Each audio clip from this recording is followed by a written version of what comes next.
Is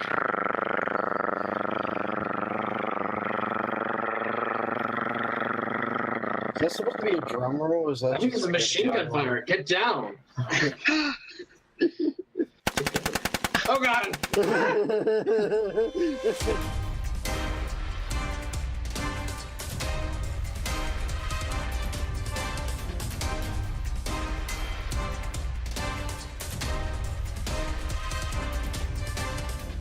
Oh, hi. Hey. Hello there. I'm awake, alive, alert, enthusiastic. We left off with a bit of a cliffhanger. You brought Eldrick Marin tied up to your gun cutter and interrogated him, whereupon you found some interesting things, namely that he was acting as the face for the faceless trade among the nobility. He contacted them in the first place to set up the auctions, and they have been operating for some time here. You found some stuff about the organization of the faceless trade, which is that they were all sort of like a decentralized organization with not a lot of communication between each branch. Chiefly on Acheron, they had the branch that runs the auctions and transports the stuff, and then the branch that runs security, which are all the gray armored guys you've seen. And you found that the House Oberon's spy network was helping out with the faceless trade, keeping their activities secret.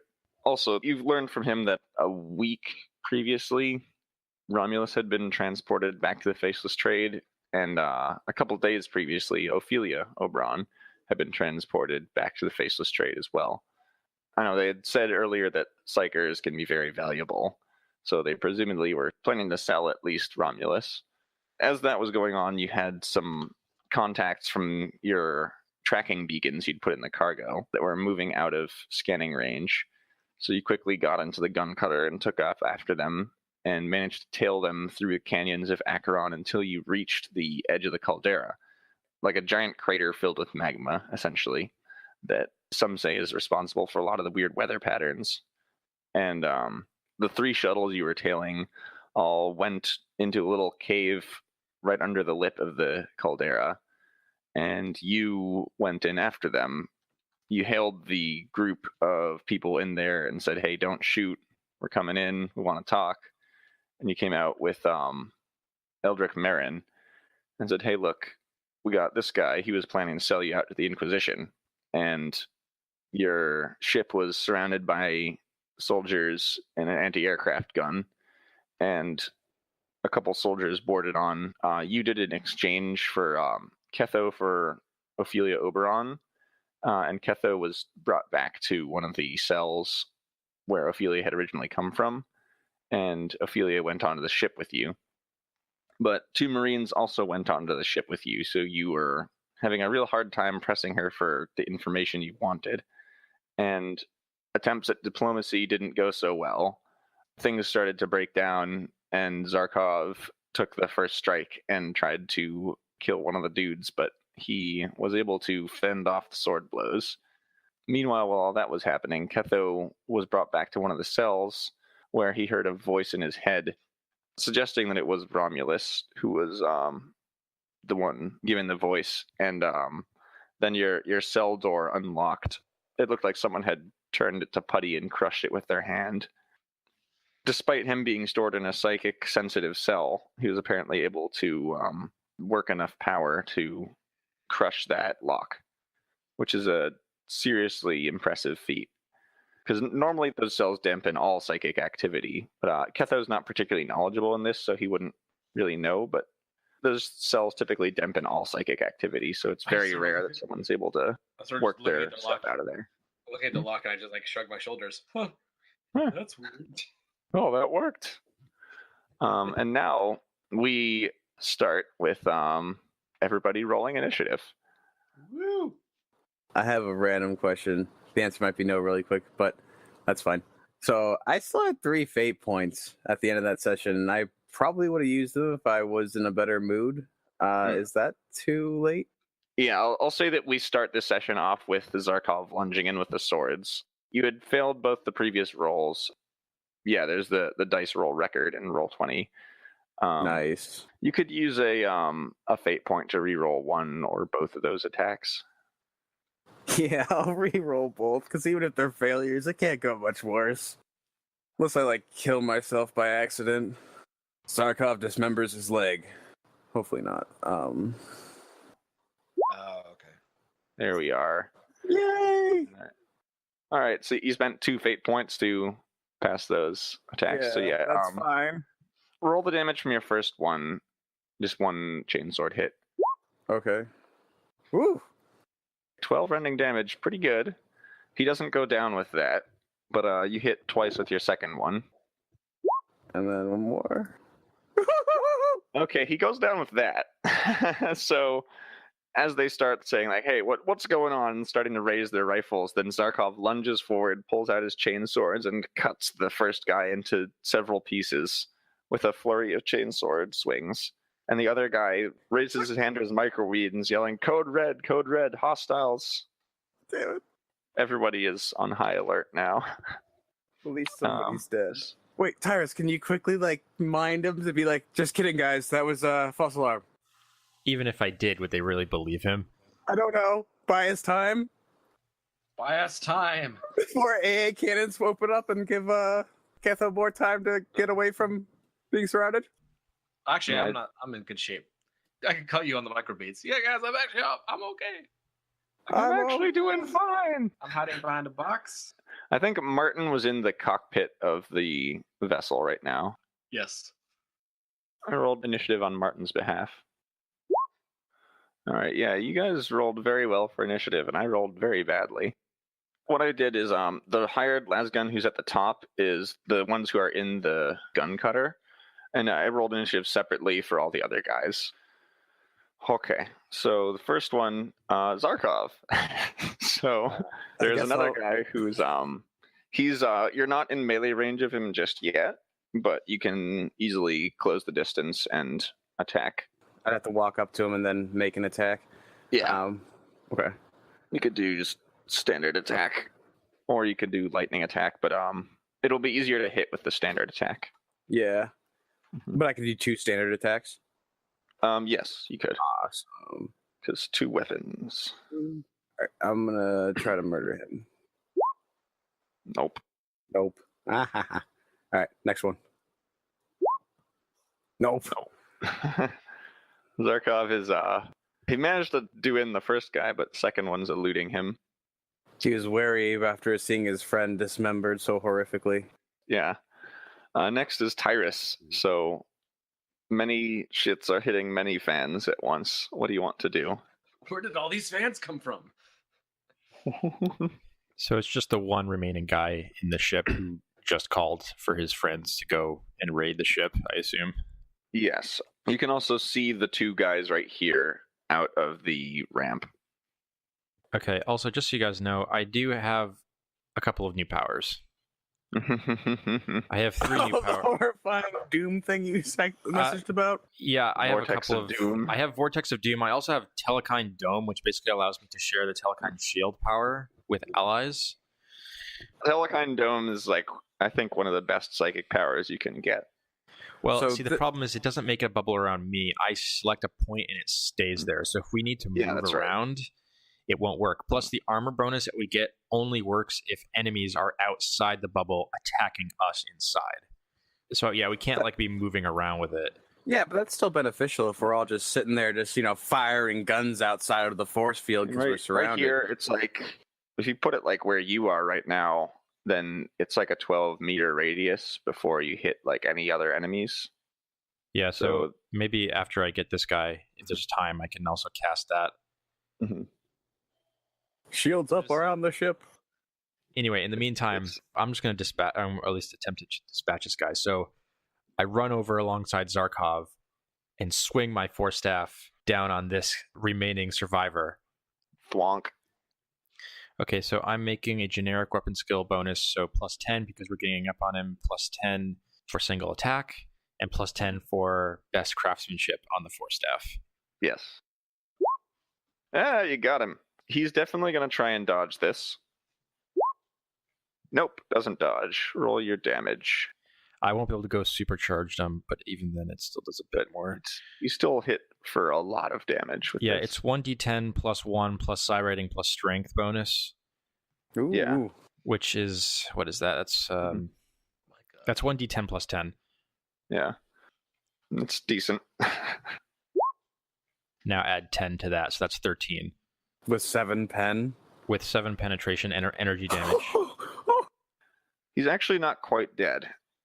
You swing down your force staff in a crackling arc, and he tries to dodge out of the way, but you swing it right into his arm. The staff cuts through his flesh, sort of like a hot knife through a slab of butter, and just lops off a very neat chunk of his shoulder, and he howls in pain. The flak armor does absolutely nothing to stop it, just slice right through it. Does it make any cool noises? I always imagined raging green flames, but maybe that'll happen if I manifest the superpower on it. Do you want your force staff to look like that when you use it? Yeah. Okay. So you swing down, there's raging green flames. Does it make more like a flame crackling noise then than an electricity crackling noise? The Moog force staff. I'm going to say paradoxically it looks like flame but sounds like electricity. For Martin's turn, he'll incant the rite of ignition and start hitting the proper buttons to set this thing online. And you hear God, please work. mighty roar of the engines as they come to life. And he also turns the twin autoguns right towards the anti-aircraft gun and opens fire. Ka-chunk, ka-chunk, ka-chunk, ka-chunk.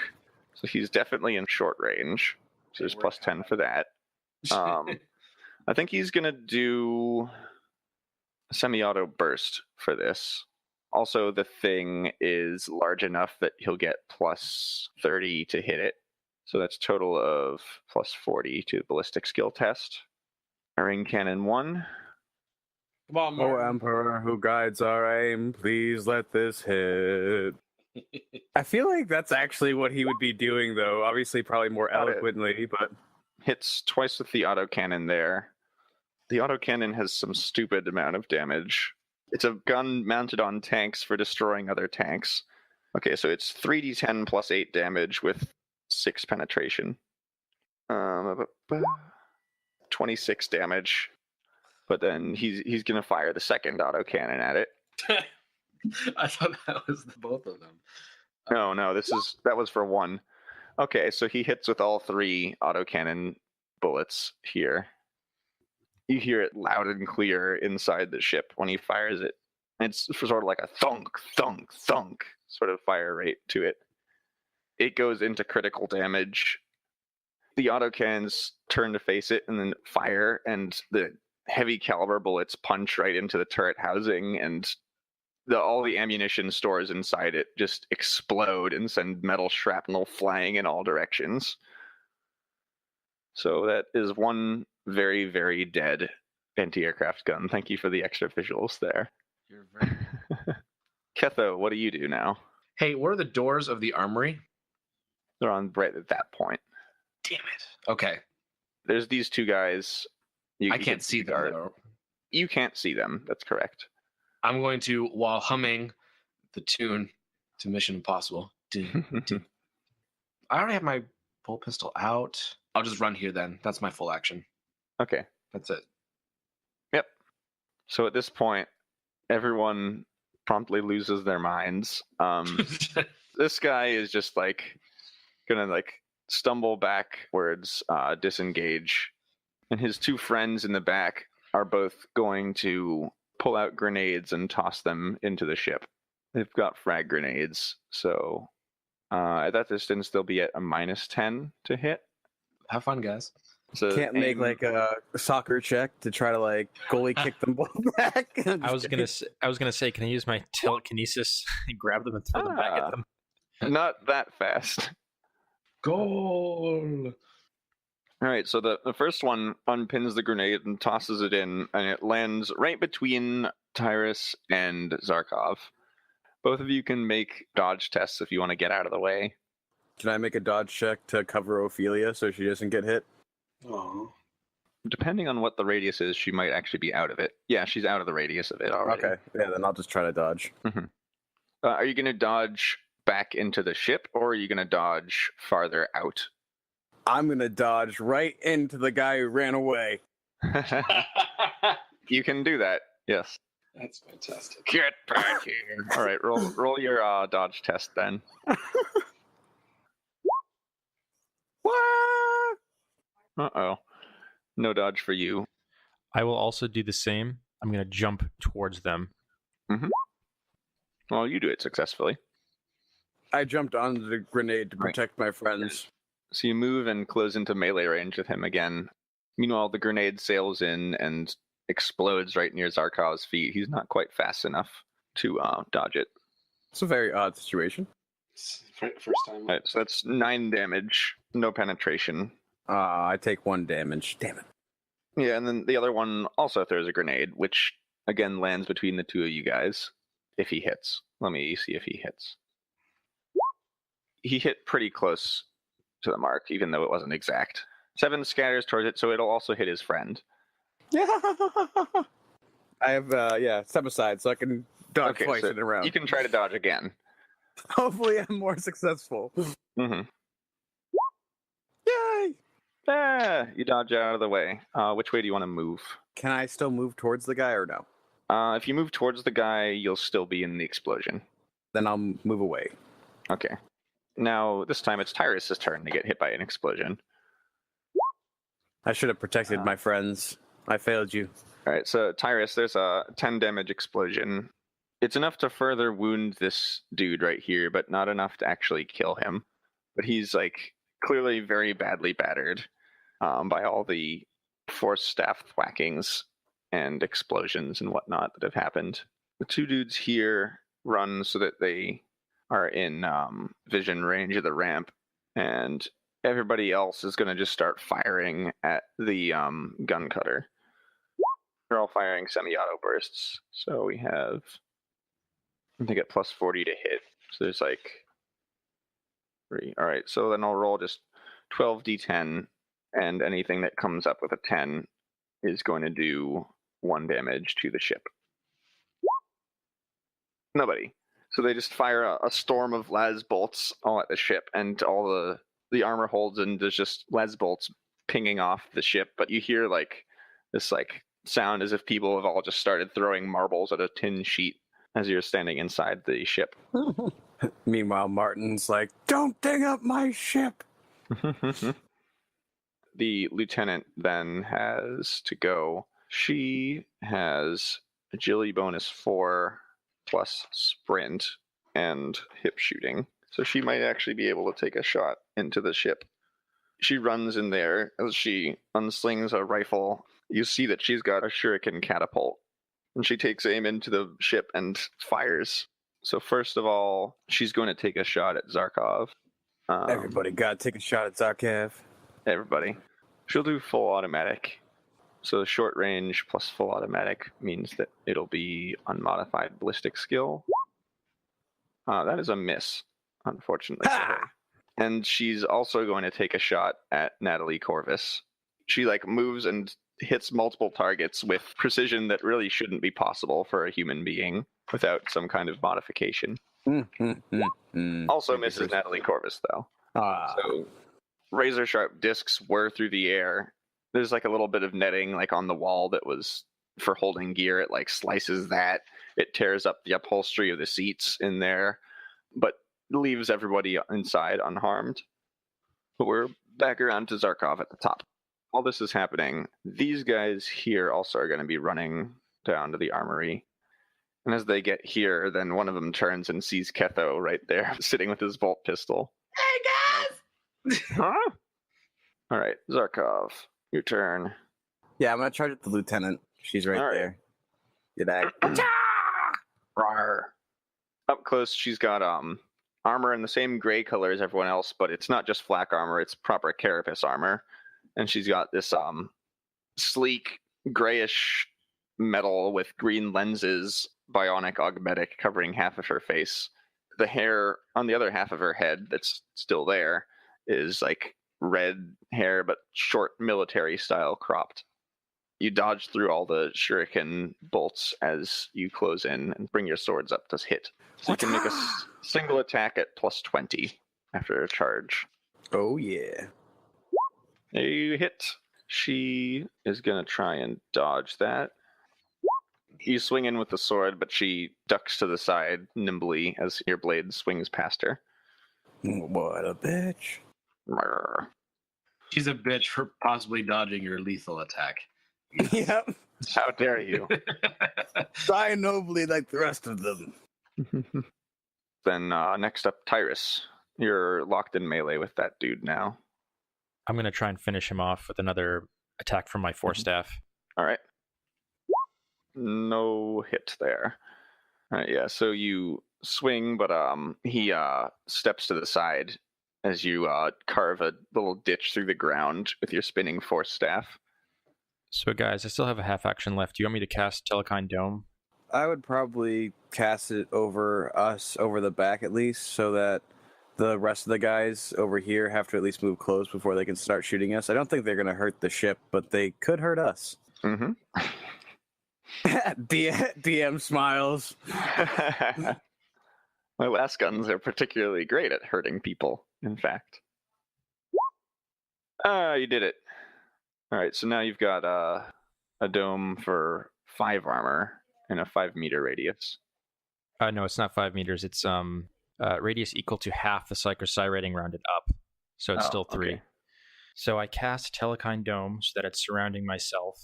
It's surrounding Zarkov as well, but he is an untouchable, dirty untouchable, so he will not be able to benefit from this power, but the dome counts as 5 additional points of armor. So if someone attacks me who is outside of the bubble, they have to go through those additional 5 points of armor. 5? Additional? Yeah. Well, and that will only work on attacks that originate outside the bubble. Yeah. Yeah, we're at Martin's turn at this point. Currently in heated battle after attempts to talk your way in failed. Ophelia Oberon is safe in the ship, fortunately. Why is there a tiger? The tiger was there. The tiger thingy, right? yeah, it's a fear cat is what it's called. It's the big predatory cats from the planet Fear, and they're prized as pets by some nobles who like owning things that are far too dangerous to really be a domesticated animal. Yeah, that sounds familiar. Yep. They also don't like psychers. Yes. In the words of the auctioneer, psychers make them feel like they're constantly being poked in the head whenever they're around them. So it's intensely annoying. Poke. Boop, boop, boop. Yeah, poke the angry kitty. This cat does not like being booped. Then also down in the bottom, over here, Ketho was in a cell, and then he heard this voice in his head telling him that he was going to let him out, and to it's that basically told him to go out, and so it said something about be free, free Willy or something. I don't know exactly, but it told you to go out and save your friends, save everything. And then the lock on your cell just like crushed like someone squeezing a ball of putty. And so you got out.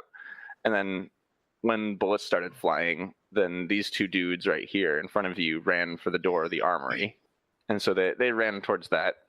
And Ketho, you have your weapons and everything. You picked them up. So you're able to engage them when it gets to your turn. Before that, though, we go back to the top with Martin Lockheed. Yes. On your last turn, you flipped all the switches to turn on the gun cutter. It's still grounded, but the engines are running now. Mm-hmm. So if you wanted to take off, then it would basically take this turn to get airborne. And then in future turns, you'd be able to like maneuver the ship around. Yeah. It has VTOL jets, so you can hover in place. You're in the cockpit right now. So you can control the autocannons. Okay, good. I am at least. I do actually have a point in aeronautica. That's good. All right. I was afraid. Do I really want to be flying this? I think a bunch of you picked up points. Right now, this is the only dude who you can see with the cannons. Yeah. it's one action to actually get up anyway, isn't it? Is that the whole action? You spend one action to get up, and you have another action to do something else, but it takes the whole turn to get up. Yeah. But it'll only take one of your actions to do it. So if we do that and I can fire on that one guy. Mm-hmm. I don't know what the roll is here. It'd just be a ballistic skill test. Are you going to do a single shot or a semi-auto burst? Semi-auto. Brad, do I have ammo capacity? Ammo capacity for this is large. I forget exactly how large, but it's an autocannon, but with a backpack ammo clip, essentially. So that's just a straight ballistic test, then? No. I can chew up the building behind him. The cannon goes thunk, thunk, thunk, and it sends blasts of scree and rock flying through the air at several points around the hired lasgun, and he sort of flinches away from the blasts, but he's unharmed. Also, with a howl, then the engines start pushing the craft up, and you float into the air. You're about a meter or two off the ground at this point. Zarkov and Tyruss, you both feel gusts of air from the VTOL jets sort of buffeting you as you stand there. Not enough to really hinder you at the moment, but it's like being like underneath a helicopter when it's taking off. So you know something's there. All right. Next up, it's the hired lasgun's turn. So the dude in front of Ketho, I'll just do them right there because our focus is there. He raises his lasgun and attempts to butt Ketho in the face with it. That is not a hit. Ketho manages to step back and parry the gun butt aside. The other dude next to him goes to the door and he punches a combination into the door, and you hear the lock disengage. Oh, that's good. That's always good when they do. Yeah. Meanwhile, over here at the whole festival around the ship, this dude who almost got shot with a autocannon is going to run for cover. So he's just going to book it all the way over to here and get behind this building. He doesn't want to be in the open against an autocannon. The four dudes back here are going to open fire. The two at the top are going to fire at Tyruss, and the two on the bottom are going to fire at Zarkov. All of them single shots because they have friends in melee with you right now. That one misses. Yeah, both of them miss Tyruss. They try and aim carefully and fire into the combat, but the shots go way wide. Some of them partially deflected by the bubble shield. And then two other guys there fire a single shot at Zarkov. That one misses. They're just not having a good day today. I say, I don't even require the assistance of the warp to deflect your terrible aim. And this one actually shot his boss by mistake. Nice. Whoops. These guys are doing great. Someone's gonna get fired. Yeah, someone's all wrote over like 55, 72, 92, 88. All right. Yeah, no, their boss is gonna get to dodge this because she didn't see it coming. So let's see. This is the Damage. lieutenant. Yeah, the lieutenant. He had it on overcharge. That deals 9 energy damage, which does not make it through her armor and toughness. So it just sort of dings into her armor. And she just like leans back and just like swears at him and says, "Watch your fire!" as she goes back to dodging Zarkov's whirling blades. The rest of these people are all gonna fire at the ship, just trying to do what damage they can. For expediency's sake, I'm gonna say that they each do D3 hits. So 14 hits total. And basically they have to roll a 10 to deal damage. So they all just start firing at the ship, and most of the las bolts ding off it, but one of them hits a vulnerable panel and does a tiny bit of structural damage. The ship takes 1 damage. It has 40 integrity total. Now it's down to 39. The two guys over here, one of the guys like takes like a little treat out of his pocket, and the other one unlocks the keypad lock on the cat's cage. Tyruss, you actually see it look directly at you and growl. Oh no. Natalie Corvus was currently pulling Ophelia to the side and strapping her in to make sure she was out of the line of fire, and gives Ophelia like a hand on the shoulder, sort of like, Martin, you hear her say like, it's going to be all right, we'll get you out of here, just hang in. And then she runs down into the heavy bolter pod at the side, straps in, and the heavy bolter whirs towards one of the enemies, and she fires. That is no hits, unfortunately. So she walks the heavy bolter fire over towards one of the enemies. She is not used to the weapon, apparently. The bullets go over his head and blast chunks out of the garage wall behind them right there. I have a feeling of Highborners doesn't shoot too many heavy bolters for fun. Generally, no. So then the lieutenant is right in front of Zarkov right now, and she attempts to disengage, get out of melee range, which will be Coward! acrobatics test. Coward! Yeah. As you swing at her with the swords, she effortlessly flips backwards, gets just out of arm's reach at you, and then levels her shuriken catapult and fires point blank range at you. What a bitch! I have armor. The All right, Emperor that's, protects. 70, 60, 50. All right, that's 3 hits on you. I Would you will like- attempt to dodge. Would you like to dodge? Okay. I think that also triggers Razor Sharp, her weapon. That means with the Razor Sharp weapon, the penetration's doubled, so it gets through whatever armor you're wearing. Go! Yay! Yeah! All right, you dodge all Yay. the bullets. You see her raise the gun and fire, and you duck faster than you can consciously process it. And the bullets fly, the razor discs rather, fly into the ship and tear the upholstery on the seats. And she switches targets right over to Tyruss and fires again. No! Not Tyruss. She only fires a short burst at him because he's in combat with one of her subordinates. He's at short range, so it's plus 20, 3 degrees success, but this is only a single hit on you. Do you want to dodge this? Yeah, is she inside or outside the bubble that I made? Outside the bubble. Okay, good. Nope. So you get hit with the blast. Oh, actually, yeah, she should have had a minus 20 penalty on that because of her friend, which she still would have hit, but it means that she doesn't have Razor Sharp on this, which is nice. Let's roll damage on the Shuriken Catapult. All right, so that is only 8 damage, actually. So that's not enough to get through your extra 5 armor.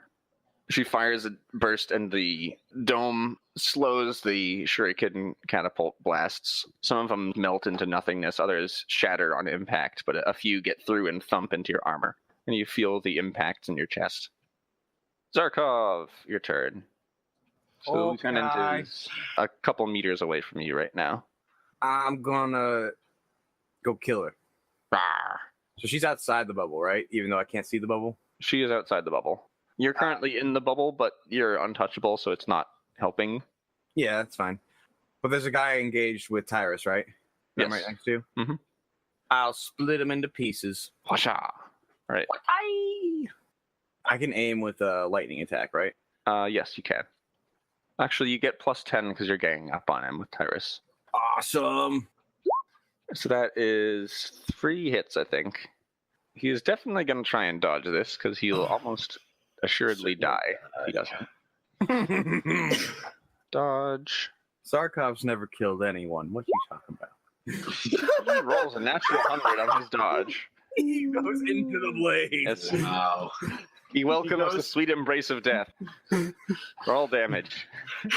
Okay. He just puts his arms out to his side, palms facing upwards, looks up into the sky. That's enough to kill him. That's one attack. Ring, ding, As ding. this is happening, Tyruss is getting ready to hit him again, but he notices that Zarkov is about to attack him, and he just chops his arm off. He tries to deflect your blade with his arm, and his arm just comes off, and Tyruss just looks kind of confused at what just happened. Then, Zarkov, you chop the guy who's engaged with Tyruss into several component pieces.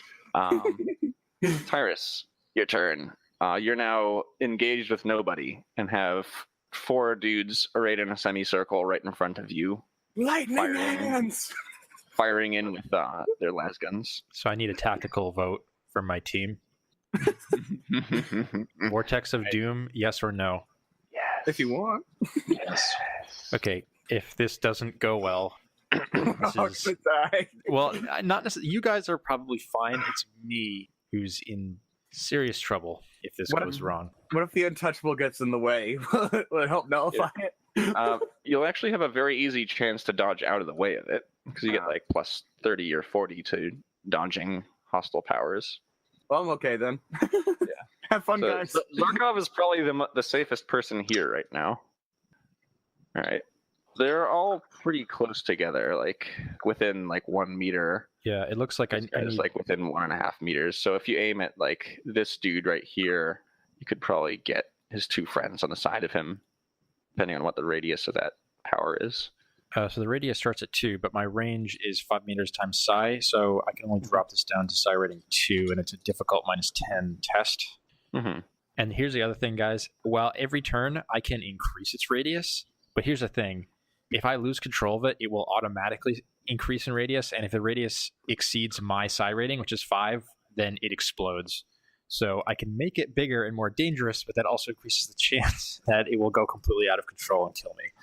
I got plus 30, so I'm safe. I am not nearby there, so I'm good. Okay, here we go, guys. I am manifesting the power at psi rating 2. The Yep. power difficulty is a -10. 2 degrees of success. Okay, so I open up a Vortex of Doom with a starting radius of 2 meters, and the center of that can be 10 meters away from me right now. Basically, I want to try and whatever I can do to hit as many of those guys as possible. All right, so Matt, drag that vortex onto wherever you want it to be. Does that hit the 3 of them? Yes, it does. Okay, then. Yes. Okay, so let me describe to you what it does. Each character who's touching the vortex at the end of the Psyker's turn suffers damage as detailed below. It's 2d10 plus 2 times my psi rating explosive damage. And that ignores armor, I believe. And it doesn't ignore armor, but it has penetration equal to the vortex's current radius. As far as I know, they can't even dodge it, unless I'm reading it wrong, because it doesn't say you make an attack. It just says each character who is touching the vortex at the end of the Psyker's turn suffers damage. Am I interpreting this accurately? So yeah, they don't actually get a chance to dodge out of it. Exactly. Holy God. It's a very strong power. So it's very fitting that it has a high chance to go very wrong. Oh my god. Oh. That's 23 damage from the vortex. Hi there. Tyruss, you guys, none of the other party members know this, but I've been studying up on some stuff on my downtime, just sort of looking through scrolls and tiny little books, and he's never really told anyone what it is. He's always responded by, "Oh, it's just my journal, or it's just some light nighttime reading." Turns out it was actually some tomes he picked up, and he's been studying quietly while no one else knew it, and with a violent burst of rage, he takes out all of his hours of reading and practice out on this one moment. And that one poor bastard. All I can think about is like the creepy noises that the Psyker makes in down a void right now. All right, so it seems like the air just like tears apart, and this point of roiling warp energy appears, and it seems like all of reality is being sucked into it violently, and the 3 dudes standing around it are torn apart into their constituent pieces and howled, screaming into the warp. Even Dead. Tyruss is a little bit surprised. He knew something violent would occur, but even this display of warp energy surprises him, and he's taken a little bit aback, but then he composes himself. All right, so now there's a giant roiling hole in reality back there. Always good. The faceless trade boss looks behind her and just like, she hasn't been visibly startled by anything up until this point, but this does startle her. I'm guessing the Fear Cat's head just explodes. It just gets very, very angry. Even more angry. Today we learned not to make Tyruss angry. Holy God. Martin, your turn. The bird is airborne. Well, basically, just turn 90 degrees and then I have a full field of fire on everyone. So, So what, the Fear Cat and those two guys haven't moved at all? They have not. I think I might actually shoot the cat with both cannons. One of the cannons is in view of the cat. Why are you shooting the cat? Because the cat is dangerous and it wants to. The cat wants to murder your Psyker. It's true. It's less cat and more vicious tiger, basically. It's like 42 meters away, which it's still in short range for an autocannon. Yeah. You still get plus 10 for range. That's really bad. I think I'll actually reroll that one just on the cat. Did you use a fate point preemptively or no? Okay. No, I did not. But you're using a fate point now? Yeah. This is another semi-auto burst. Yep. There we go. Oh, you hit with you hit with 2 out of the 3 bullets. The cat can dodge, but I'll give it a penalty because it's in a cage, so it doesn't have that far. It can move. Thunka, thunka, thunka. You all right, kitty? You better dodge. Oh, come on. It does. I gave it minus 20 to its dodge, but it's very quick. So it goes meow, just ducks to the side as autocannon shells fly by, and it actually, one of them hits the cage and just basically tears the roof off the cage with the autocannon bullets. I told you not to shoot at it. They opened the cage. I guess it's easier for it to get out now, but to eat us. And then other autocannon. No. All right. You fire the other one at the dude in front of you, and it goes thunk, thunk, thunk, and knocks up chunks of material. You're having some trouble getting used to the targeting systems on these cannons. Yeah, you think? What is your ballistic skill exactly? 37, and I already got an advance. I think it was my lowest skill. Yeah, I think it was like 32 to start with. It was 32. I got a simple advance. That's why you use the chainsword most of the time. Yes, it is the reason I use the chainsword most of the. The only reason I got the advance is because I got the shuriken pistol, but I don't even have that. Well, you'll have it soon enough. And now you have something even better. Yeah, considering each one of the shells is about the size of a shuriken pistol. Yes. All right, Ketho. Yellow. So I have my chainsword and my bolt pistol out. Mm-hmm. So I get a good hit to the guy right in front of me. I'll chainsword this guy then. All right. Ring, ding, ding, ding. Are you going to aim or just hit? I think I'm just going to hit. Okay. So a standard attack, though, so still I get plus 10 to my attack. Yes. Yes. Oh, yeah. All right. He's going to try and dodge. He fails. Roll your damage. Woohoo! I've got penetration 2. All right. You hit him in the body. You hit him in the nose with the butt of your pistol, and he staggers back, and then run him through the stomach with the chainsword. He dies immediately. And you kick him off the sword blade, and you have a half action left. I say to myself, ring, ding, ding, ding, ding, ding, ding. Okay, so he's unlocked the door, and he'll be able to potentially go inside on his turn. You have enough movement to engage him in melee, if that's what you want to do. I'm going to have to do that. Mm-hmm. So run over to him. Rawr. Hey, buddy. All right, the dude in front of you, he says, I thought we locked you up. Swings at you with the butt of his gun. All right, you dodge his clumsy swing. Yes. Clearly he's shaken up by the whole ordeal. All right, the two dudes by the cat are ducking around the corners of the cage, which gives them a little cover, not a lot. And they're going to open fire at Tyruss. And they saw what he did. Your force bubble is going to be earning its keep now. Pew, pew, pew, pew, pew. Maybe those guys won't shoot at me anymore because they notice they can't hit anything. We have a miss. Oh, God. His gun jams. Wow. Oh, that's me.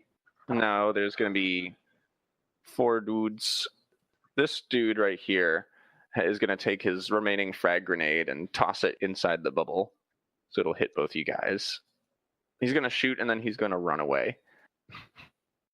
I think the standard range of a grenade, standard attack. That almost hits, so it'll scatter in the downward direction, so it catches both of you in the blast. Do you want to dodge? I think John... No, it's you just had your turn again, so you have your dodges back. Yeah, I have 2 dodges a turn because I have step aside. Yes, that's true. So you can... Do you want to dodge this one? Of course. Mm-hmm. You open your mouth and turn towards the grenade. Oh! For the Emperor! Bring it on! Lord. You pick it up and swallow it whole. There we go. All right. Tyruss, do you want to dodge? Yes, I will be. Okay. Do you not want to dodge the grenade? Yeah. Well, I'm just saying, like, Zarkov's instinct is to protect his teammates, so if he can't dodge, then he would try to protect them. Don't get yourself a Medal of Honor. Yeah. When I die, and when they put me on a poster step, tell them to use the young Zarkov. The explosion radius is about this far out. Okay, I'll go there. Okay. And you can get yourself into melee range, I suppose. Oh, with her? Yes. You can Yeah. dodge into melee range. Come at me, bitches! Tyruss, do you want to dodge? You did not dodge. Okay. So Oh. I'm All sorry, right, Tyler. damn. That's what I meant by this might be painful. Well, those frag grenades grenades are surprisingly pillow-fisted in 40k. Plus, he still was outside the Telecon dome. I think with the way I'm going to do it with explosives is if the explosion radius originates inside the dome, then you don't get the protection from it. So 12 explosive. You're saying that since the grenade itself exploded inside the dome, you're saying that the attack did not originate outside it, even though it was thrown from there. Yes. Yeah.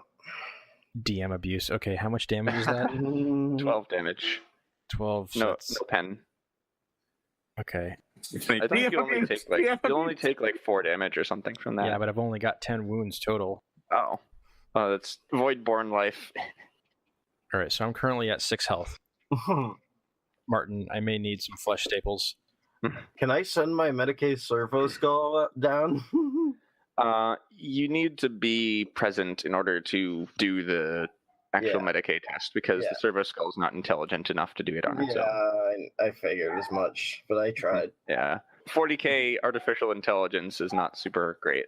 It'd be funny. It just starts coming down, so it starts stapling him in random places, actually does damage. Oh god, no! The staples! Just starts chasing you around, flinging staples everywhere. Just a burst gun. Well, AI is heretical, isn't it? Yeah, Yes. that's the whole thing. We prefer artificial stupidity.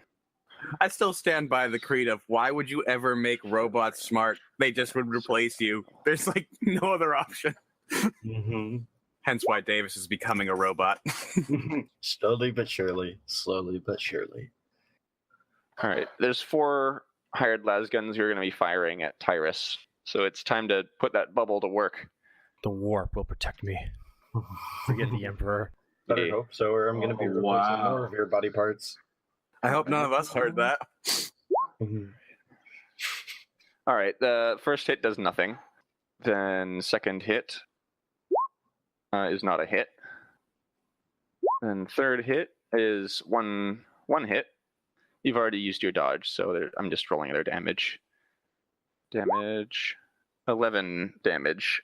Probably with the bubble, you don't take damage from that. Where does it hit me? It hits you in the body. Yeah, so I have the equivalent of 13 armor there. Ah, okay. Yep, so the bubble holds up there. I'm not trying to say anything here, but I have a strong suspicion the DM's trying to turn Matt into a robot, replace all his limbs. I've already got one robot limb. I don't need another one. The Messiah's blessings. Yes, this is a grave conspiracy between 2 more me and hits. Eric. We've been planning this all along. Turn the Psyker into a robot. Dodge. All right. So 2 more hits, presumably that do nothing. 12 damage isn't enough to hurt you. Nope. All right. Yeah. So 4 guys all open fire, and the bubble takes a lot of the sting off the blasts so that it doesn't hurt you when it gets through. The 4 remaining dudes are all going to start backing up just a little bit from all this. And the 4 of them all shoot at the ship again. 5 hits it is. 5d10. 1 more point of damage dealt to the gun cutter. The weight of fire eventually starts to dent the armor a noticeable amount. Stop putting holes in my ship! Or you. That's expensive. I put a lot of work into stealing this from the governor. Yeah. Natalie Corvus is going to open fire with the heavy bolter at this dude. Rakadaka. She gets an aim. She's in a short range. Plus 20 for twin linked, so it's and minus 10, so it's plus 30 overall to her attack roll. She still misses. All right. Yeah, so her heavy bolter fire again goes wide, so that as the heavy bolter opens up, again, just wrecks the ground some more. The lieutenant is not quite sure where to go right now, because there's a giant warp hole to her side that way. She's going to try and disengage once more. She does not want to be in melee with Zarkov. Coward! She does not succeed, so she gets to move out of combat, but she doesn't get to do an attack with her turn. It takes her full turn to get out. So she vaults back this way. She's just yells backwards, you fools, concentrate fire on the Psyker. Then the cat, with a growl, it does that cat sort of stalking walk out of its cage and looks directly at Tyruss and then launches itself into a full sprint, growling as it goes. Probably going to take a whole turn to get there, isn't it? Yeah, I don't think it can charge you this turn. It can get pretty close, though. So it goes 30 meters in this turn. Wow. Beelining right for Tyruss. I was going to say, if it eats Tyruss, I am going to give Martin a 1-4. I'm going to pour water all over all of his electronics.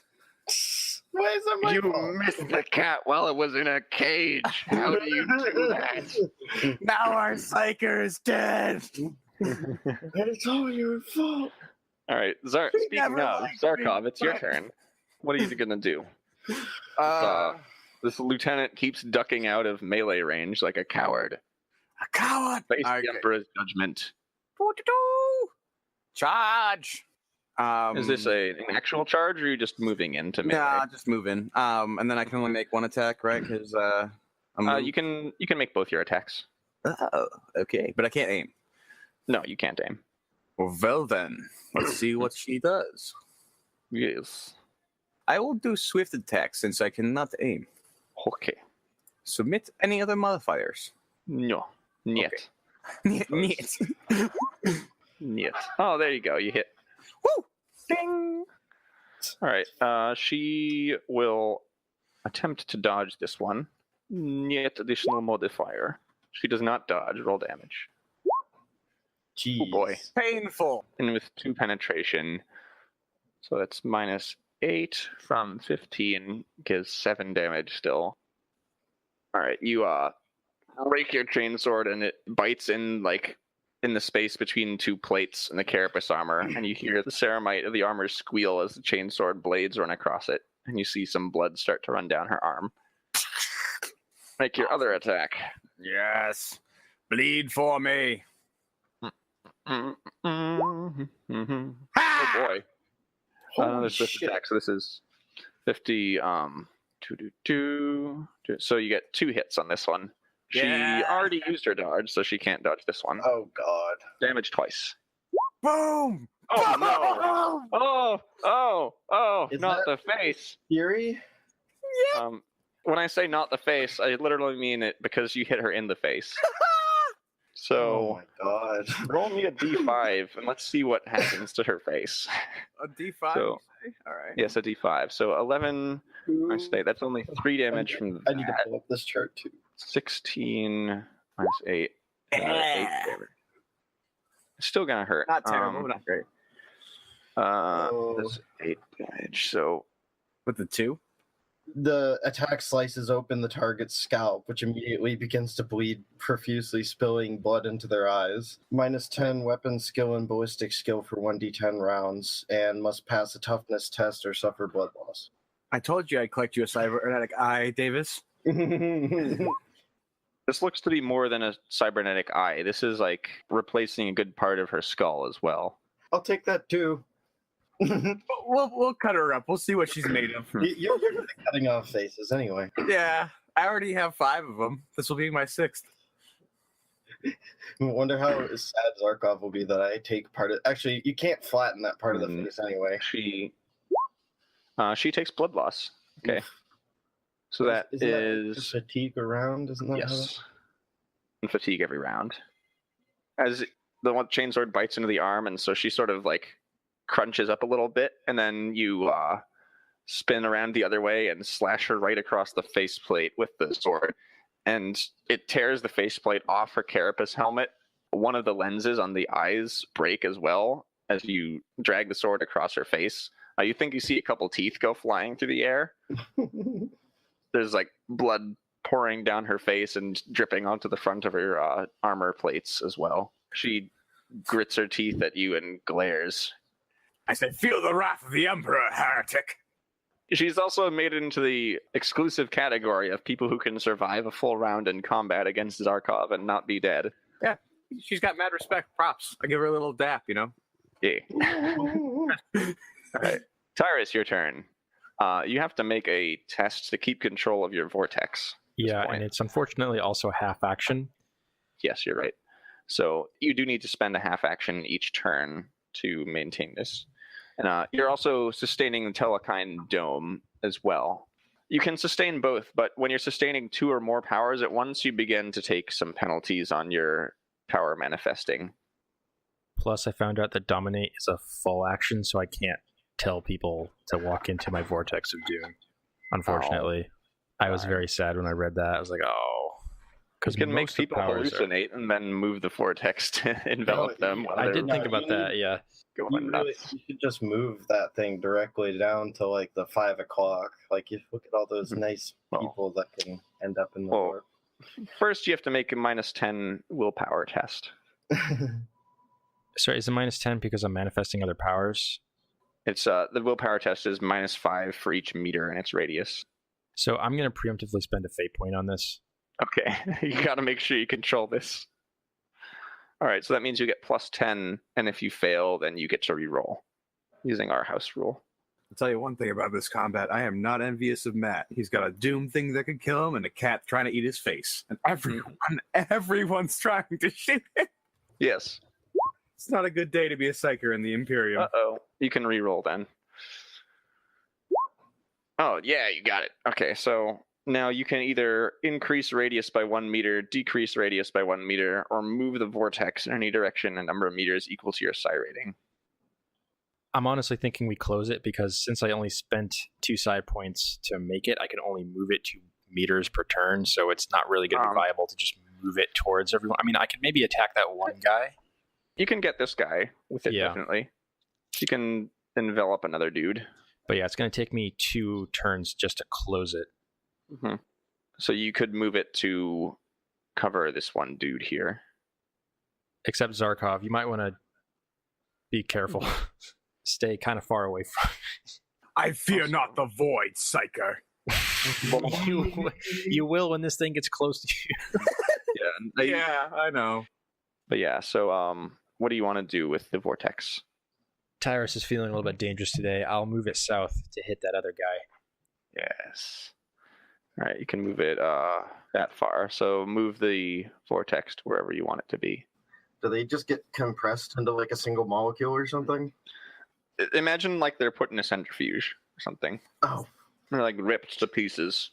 Yeah, they're basically mist. Very unfortunate. Yeah, it makes cleanup easier. Roll that damage for your vortex. Oh, wow. He feels the gentlest warp rift of his entire life. He doesn't actually take any damage from that. He sort of stumbles to the side and gets out of the pull of the warp rift.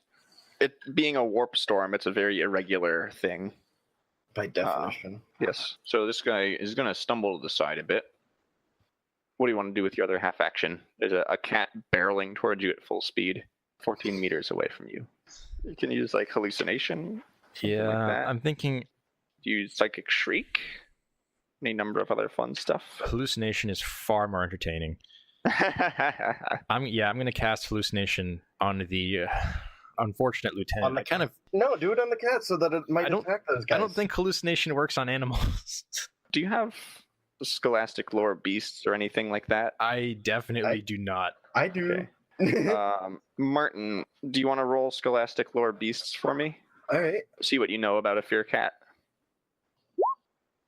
All right, so you got a few degrees of success. So you know they're large predatory cats from Fear. They hate Psykers. You also know that Fear is a death world where the unique thing about it is that every single thing on the planet is highly, highly poisonous. So that includes the plants, that includes the atmosphere, that includes the tigers. So not only is it a giant tiger that hates Psykers, it's also deadly venomous. No, it's a deadly poisonous tiger. Yes, so, poisonous. I mean, he probably doesn't know any of this, and I can relay that through comm. Yes. Yeah, so, there's a giant poisonous tiger that is going directly for you and only you. Like, what? It's poisonous? Oh, come on. So I ask Martin, any chance my powers have any sway over it? You don't see why not. You think that you've heard tales that they might be somewhat resistant to psychic powers, but they're still absolutely able to be affected by mind-affecting abilities. It's gonna try and tear your face off either way, and I don't think it can do it with any more gusto if you piss it off more. Okay, I am going to attempt hallucination, which has a... how far away is it from me right now? 14 meters. Okay, so I can drop my side to 2 then. It had a few degrees of success on its test. You had a lot more, though. Goodness. You had 8 degrees of success. Mm-hmm. All right, so you hallucinate that kitty. Roll a d10. You roll a 2. My hands! The character believes his hands have turned to slimy tentacles, or perhaps the flesh has begun to strip off the bone in bloody lumps. Regardless of the particulars, the character drops everything he's carrying and spends the duration staring at his hands and screaming. The character is stunned. You see the cat just like pauses and like looks down at its feet and goes like with like this horrible cat shriek and like starts like swatting its paws on the ground and rolling around in panic. So cat is stunned. Martin, your turn. I'm going to be shooting one of the autocannons at the cat and one of them at Pud. Okay. The cat is stunned, so you get plus 20 to hit. Is this a semi-auto burst? Yeah. Are you serious? You missed. I'm using a fate point on that bolt. That is bullshit right God there. Dang it, we're hitting this cat with the autocannon. 77. And, you hit. oh my gosh. Thank goodness. All right, you hit with 1. Womp. You can't dodge when you're stunned, so roll damage. The autocannon damage is enormous. 3d10 plus 8 with 6 penetration. Shit. Boom! Oh, jeez. All right, that definitely puts the cat into critical damage. I don't know if it instantly kills it. You rolled, 28 damage? So Yeah. it puts it to -1 health. You hit it in the right paw. What's a -1 to the paw? 1 fatigue. 1 fatigue, okay. 1 fatigue isn't enough to really do it anything, but you fire the autocannon and it, boom, it like gouges a furrow along the right side of the cat as it's sort of rolling around, and it is very, very badly hurt by that shot. Other cannon? Yes. And I fail both. Oh well. Boom, boom, boom. More autocannon shells eject from the side of the cannon as you blast fire. One of them goes right into the garage and like punches through the wall, and through the hole you made in the wall you see there was like a buggy in there that you just blew like a wheel off of. Ketho, your turn. I'm gonna aim and attack this guy with my chainsword. Rawr. My chainsword sounds like a tiger. Ring, ding, ding, ding. All the guns and swords and jets have had all the sounds replaced by various different tiger noises. What kind of strange place is this? The warp magic is afoot. Just in a standard attack. Modifier. Oh, I'm gonna use a fate point on this one. Okay. This guy, he deserves a good killing. And it's my job to give it to him. And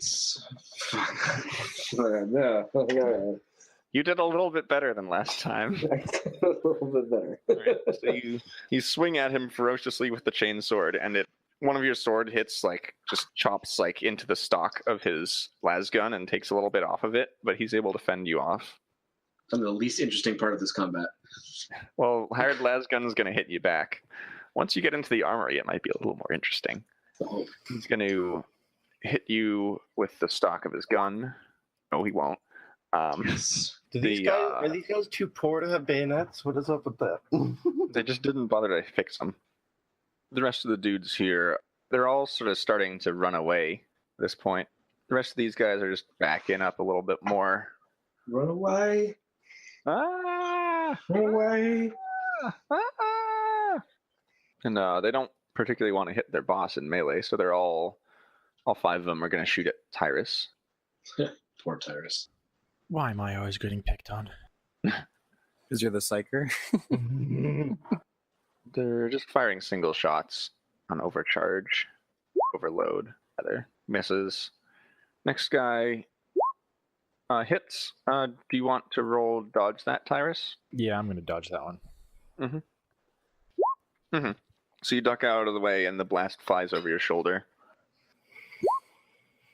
Another hit. I'm just going to roll to hit for the other 2. Miss. Alright, so there's 1 hit. D10 plus 5 with 2 penetration, because he fired on overload. 8 damage with 2 penetration. Is that enough to hurt you? 13 points of armor because of the Telekine dome. Yep, so he does not hurt you. So all 5 guys fire las blasts at you, and you either dodge them or they hit the dome / your armor and do nothing. Natalie Corvus is going to try and finish off the cat. So she's going to open fire with her heavy bolter turret. That's short range, aim, minus for full auto. And it's stunned, isn't it? Plus for 20. Yep, so she gets plus 50 on her. She can't miss. Yeah, she's going to hit with a lot of heavy bolter rounds. How many does it get in a full auto burst? 5, 4? 6. 6, damn. Is that 5 or 6 shots that hit? You get an extra one added from the twin linked, so I think it's 6 shots total. Jeez. So, boom, boom, boom. I think it's dead. The cat is, so Thoroughly splattered. The cat's rolling around, freaking out, and then she just trains the heavy bolter directly on it and fires, and the cat is blown to pieces. Lieutenant is going to try and duck out of combat again, making things as irritating for Zarkov as humanly possible. As she likes to do. Mm-hmm. Oh, she does not quite get enough to get her action, but she's going to vault back. Coward! 3 rounds left on her penalty. Fatigue ticks up to 1. We're at Zarkov's turn again. My turn? Yep. You've been slowly chasing the lieutenant around the area. The coward! Back here. Well, I guess I'm going to do pretty much the same thing I did last time, which is cinch up to her and start ring-a-ding-ding-ding. Mm-hmm. A ding-a-ding. Woo! Whoo-wee! Roar. This is a swift attack again? Yep. So that is 2 hits, I think. Yes. Painful. Extremely painful. Mm-hmm. She's going to dodge, because dying is not a fun plan. Oh, she dodges both the hits. I'll get her with the next one. You're not the only one who can dodge everybody's attacks. All right, well, this is my second attack. No aim. Swift attack. Nope. She's getting a little wise to my ring-a-ding-ding, I think. Yes. She is getting used to your attack patterns as she nimbly ducks side to side, even as blood pours down her face. Tyruss, your turn. The cat-shaped missile that was streaking directly for you is now dead, so you can breathe a little more easily. First thing is my willpower check to control the vortex. I'm going to spend a fate point on this again. Well, you just rolled a 99, so it's a good thing you spent that feint. So reroll there. I was afraid that this would happen. Uh-oh. Oh my god. Ruh-roh. Ruh-roh, Raggy. Zarkov, please run away. Run away now. Did you murder me? Start to grow. It grows? Ooh. Yeah. The vortex goes a little out of your control and moves that way and starts to tear apart the component pieces of the ship. Oops. Oh yeah, that's the other thing. Not only does it grow, but it moves in a random direction. Well, at least it's destroying their ship. Can you take back control of it? If I succeed on my next turn. Okay. Every turn it gets a little bit. See, that's better than it just being a uncontrollable death machine at this point. Mm-hmm. As he's watching his failed power and the vortex start tearing up the ship, he's getting a little bit nervous. This new power that you're channeling is more than you're used to. Your willpower is starting to fray just a little bit. Martin, your turn. Question, could I just fly this thing really close to the ground and like try to ram those three fuckers in front of me? Yes. Sure, you can try it. Make TM said yes. make a operate aeronautica check at -10. Okay, so that's 0. So you gun the throttle and just go right towards it. All right, barely under 3 degrees of failure. So you Nothing angle the ship towards them and fly towards them, and you start to feel the ship getting too close to the ground. So you pull up just enough, and it flies over their heads. Mm-hmm. So let's move. The guy with the jammed gun is now in autocannon range. Yep. All right, so Dunk, I dunk, can dunk. shoot him then. There we go. All right, hit. He's gonna try and dodge. He's gonna slight bonus to dodge because of the cover he's in. He sees this ship come along and he sort of squeals and scrambles to the side as autocannon shells pound into the ground around him. Ketho, you're still locked in combat with this dude by the door. I'm going to aim and swing at him again. Hit him. It didn't work the first time, so it should definitely work the second time. That's how that logic works. Yes.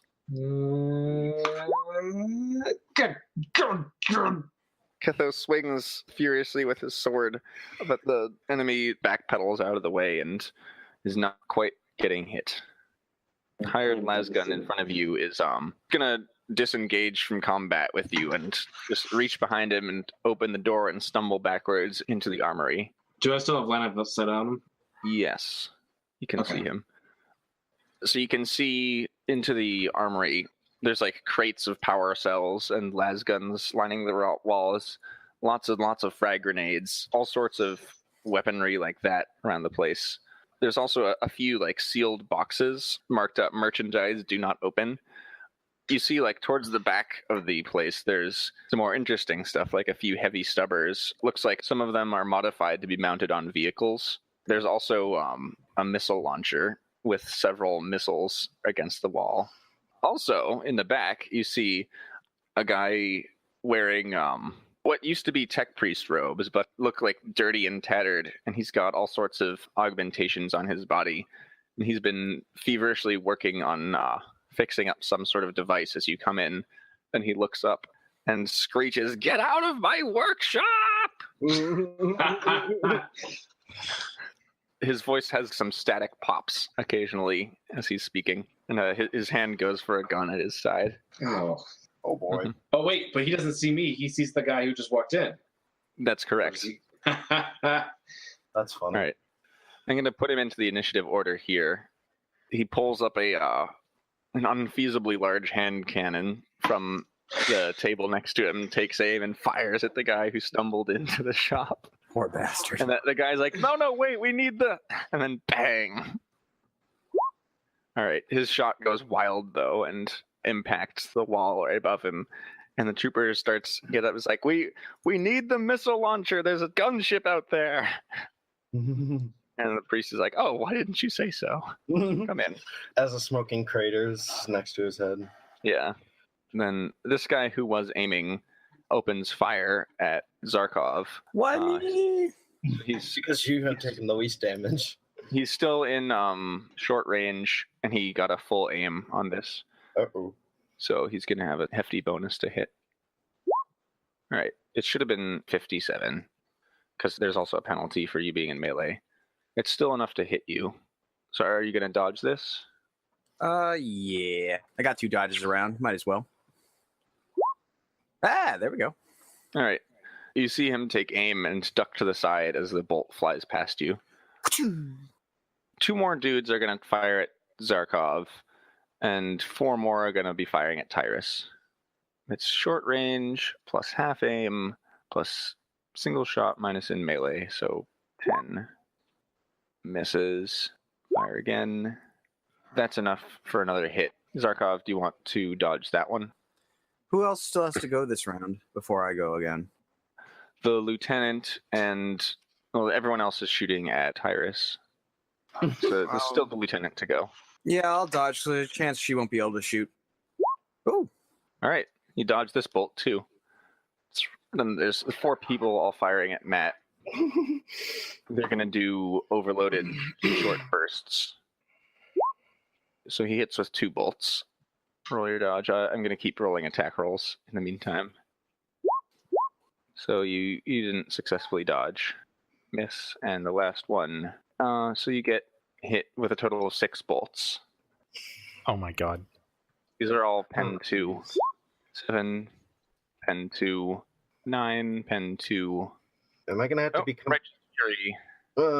I'm gonna have to become a medevac chopper, aren't I? Another Righteous Fury. It was nice Alright, serving so you. none of the other ones hurt you, but the Righteous Fury ones certainly do. Second dude hit you in the right arm with that Righteous Fury hit. How much damage? 15 with pen 2. And the last one hit you in the body with 15 pen 2. And I'll roll 2d5. See what kind of Righteous Fury stuff you get. So first one's right arm, next one's body. Davis, do you have the critical hit tables open? What So we got a 2 Righteous Fury on his right arm and a 1 Righteous Fury on his body. What type? Energy. Okay. So arm attack smashes into the arm, sending currents of energy crackling down their fingers and up to the shoulders. Target suffers 1 level of fatigue, and that arm is useless for 1d5 rounds. Oh, Okay. jeez. And then, so that's the arm. Where was the other one? Your right arm goes limp. Other one was body. A bolt of the target's body steals the air from his lungs. The target can only make a half action on the next turn. Okay. So your next turn will just be maintaining the vortex, basically. Okay, and what were the 2 attacks and how much damage? Both of them were 15 damage. 1 to the right arm, 1 to the body. With 2 pen? Yes. This is las guns on overload. They need overload to break through the telekine shield. I'm in critical damage, -2 to the body. What's critical hit -2 to the body there? Challenging toughness test or be knocked prone. All right, so just toughness test +0 or go prone. Nice. All right, you're still standing. Good. So that firestorm is done. Natalie Corvus is going to track the gun around, and she doesn't want to shoot into melee with Zarkov, so she's going to just fire at one of the Wise the decision. Yeah. And she figures you don't want to do that either. No, I don't. I have no dodges left. Aim minus for full auto, plus for range, +20, so it's +30. Several hits. He's going to roll his dodge. So Natalie Corvus got 5 hits. He dodged 3. So he's going to still take 2 hits from a heavy bolter. 15 damage and a Righteous Fury. Yeah, so she tracks the bolter around behind and blasts the guy. Tyruss, you see an arm spiral off into the distance, or 8 feet into the air, and then land on the ground. Lieutenant is going to spend her 1 fate point to try and ensure that she gets out of combat.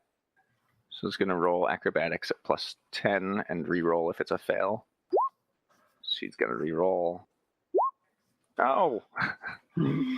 She gets out of melee, but she doesn't get to shoot. Zarkov, your turn. I'm going to cinch up to her again. Be like, hey, baby, don't run away. Jane Sward. Indeed. Same spiel. No aim, swift attack. Mhm. Oh, I miss. Right. Second She one. ducks out of the way of the first one. Ha Also misses that one. So she's very slippery right now. You can't land a chainsword hit on her. Fatigue is up to 2 because she's bleeding.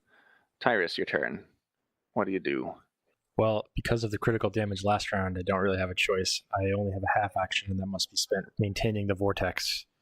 Mm-hmm. So roll the vortex. I will be spending my final fate point on this. Yep. Close the vortex. Yeah, what happens if he falls unconscious and it's still unmanifest? Does that just keep killing people? Then it keeps going out of control until it detonates. Oh, God. It would be real bad if that happened. We're the best acolytes. All right. Simply So the best. Try again. And thanks to fate point. Oh my goodness.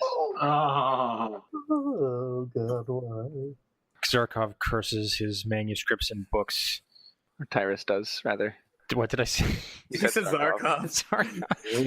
See, this is Zarkov why curses Tyruss's manuscripts and books. Yeah. Zarkov goes, "What you reading for?"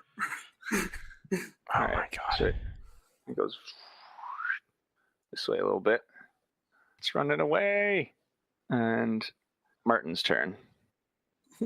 I think I'm going to do the same sort of thing in reverse, except this time I'm going to land right in front of Matt.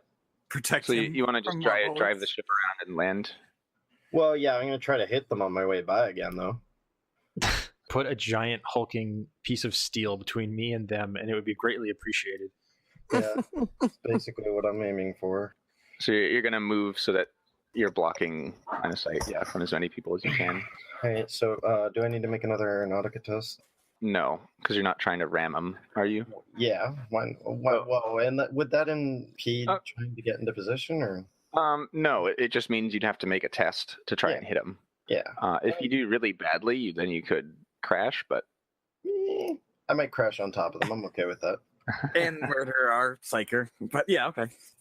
All right, It's a roll chance. your aeronautica test. It's a Minus 10. It's a risk I'm willing to take. Oh yes. The ship buzzes by, and you lower down just a bit. You dislocate the target's torso from the rest of his body. Jeez. Ketho, it's your turn. Can I say a quick thing and then shoot? Yeah, go for it. Okay. The escaped prisoner is in guard uniform, and he just went in the armory. And then I'll shoot. Okay. Do I need to roll deceive? I'm trying to get the guy in there. Roll me deceive minus 30. Come on. Yes! Wow, okay. Would you just deceive? He deceived the tech priest. He does not pass his test, so... All right, you're at point blank range, so take a shot with the full pistol. Are you doing a semi-auto burst or just a single shot? Just a single shot. Come on. Full pistol. Ooh, nice. That target is so ridiculous at point blank. Ah, I should use that more. he dodges it, though. Oh, What? He just stumbles to the side and the bullet flies past him.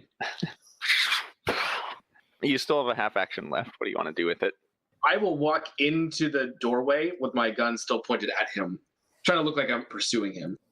As you do that, the tech priest yells like, "Hey, who are you? Never seen you around here." I yell at him, "What are you doing? Shoot him!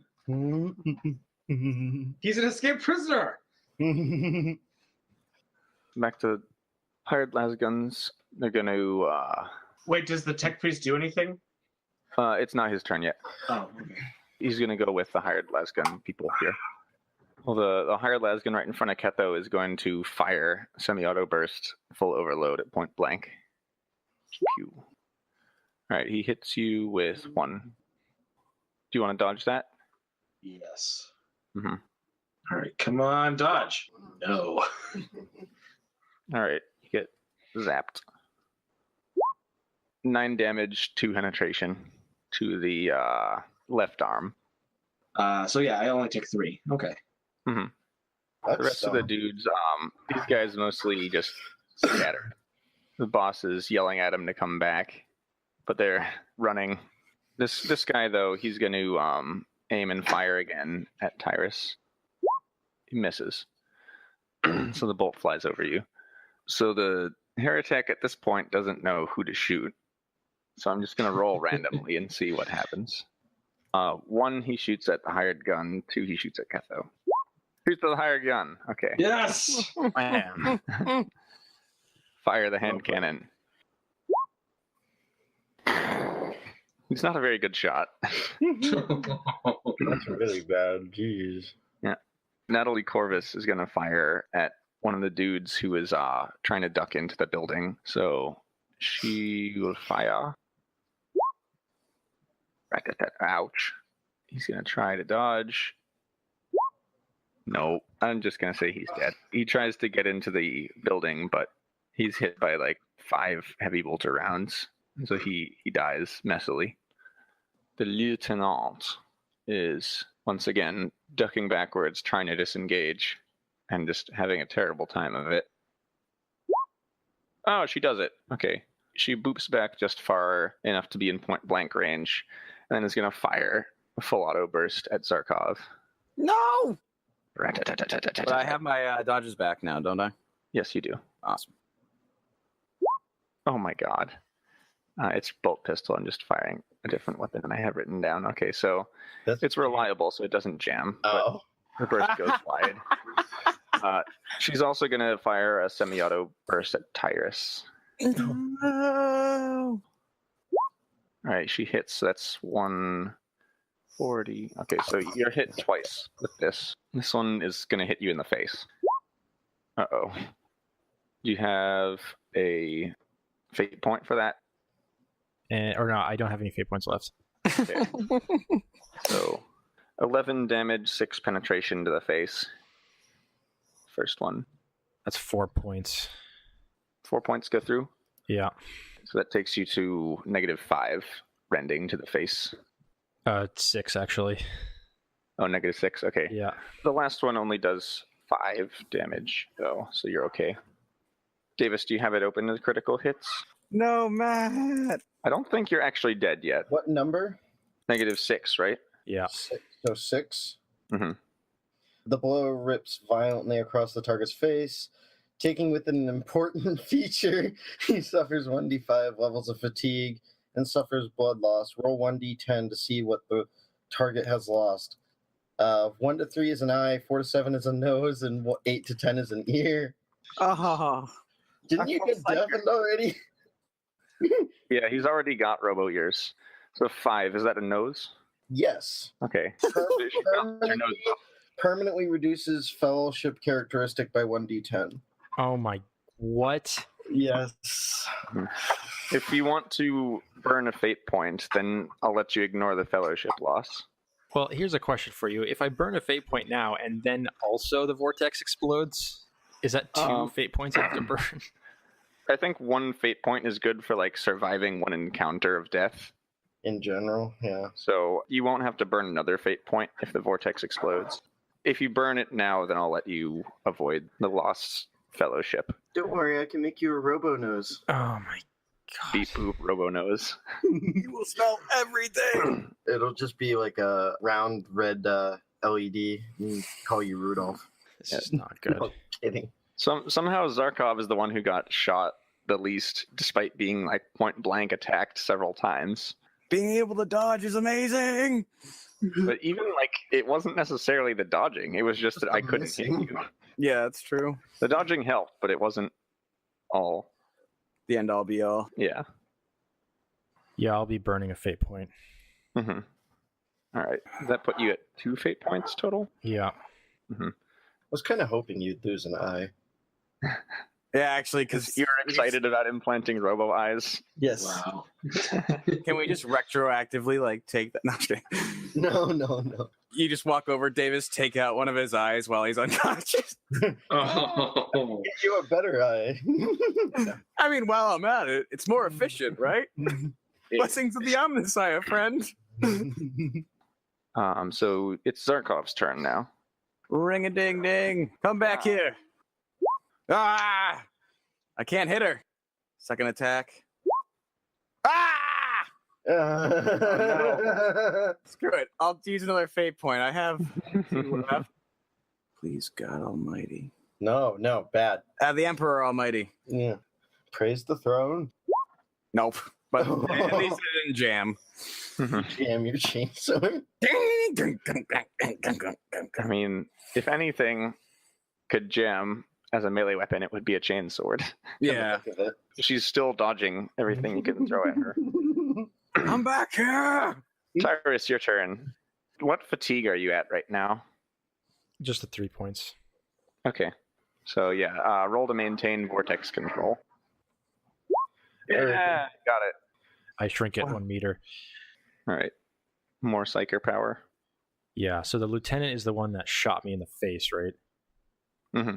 I stagger back from the shot, and then there's just blood all over my face, and I channel all of my rage and hatred into a single moment and cast hallucination on the lieutenant.